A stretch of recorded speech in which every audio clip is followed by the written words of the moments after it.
అండి ఇది కొంచెం లైట్ గా మేడం కి అయితే పిగ్మెంటేషన్ కలర్ ఇంప్రూవ్మెంట్ కావాలన్నారు. నేనైతే క్రీమ్ పంపిస్తున్నానండి. 500 రూపీస్ అవుతుంది. Courier charges 140.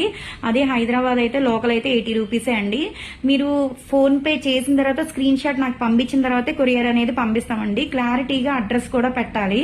ఒకటి మీరు ఇంకా రాలేదని నాకు కాల్స్ చేయదు, వాట్సాప్ లోనే పెట్టండి. 2 డేస్ లేకపోతే 3 డేస్ అన్నా అవుతుంది, పడుతుంది. కంగారు పడబాకండి. మేము కొరియర్ వాళ్ళకి ఇచ్చేస్తాం కాబట్టి వాళ్ళు మీకు తీసుకొచ్చి ఇస్తారనమాట. మీకు కొంచెం లేట్ అయినా సరే మీరు ఇబ్బంది పడద్దు, మీకైతే కంపల్సరీ వచ్చేస్తుంది. ఇంకోటి ఏంటంటే వాళ్ళు ఫోన్ చేసినప్పుడు మీరు లిఫ్ట్ చేయాలండి. మీరు లిఫ్ట్ చేయకుండానే మళ్ళా ఎవరైనా సరే చెప్తున్నా నేను, లిఫ్ట్ చేయకుండానే మాకు రాలేదు అని ఇదవుతున్నారు. మీరు ఫోన్ లిఫ్ట్ చేస్తేనే కదా వాళ్ళు, లేకపోతే కొరియర్ వాళ్ళకి మళ్ళీ తీసుకెళ్లిపోతారు, రిటర్న్ తీసుకెళ్లిపోతారు. అది మీ ఇష్టం, మీ చేతుల్లోనే ఉందనమాట. మళ్ళీ మాకు ఫోన్ చేసి రాలేదు అని మాత్రం అనొద్దు, ఓకేనా. ఈ క్రీమ్స్ కి అయితే సైడ్ ఎఫెక్ట్ అనేది ఏముండదు, భయపడాల్సిన అవసరం అయితే ఉండదు. ముందు నాకైతే కనుక పిక్ తీసి నాకు వాట్సాప్ లో పంపించాలండి. పెట్టిన తర్వాతే నేను సమాధానం చెప్పగలను. కాల్స్ అయితే నేను లిఫ్ట్ చేయను, ఓన్లీ వాట్సాప్, ఓకేనా.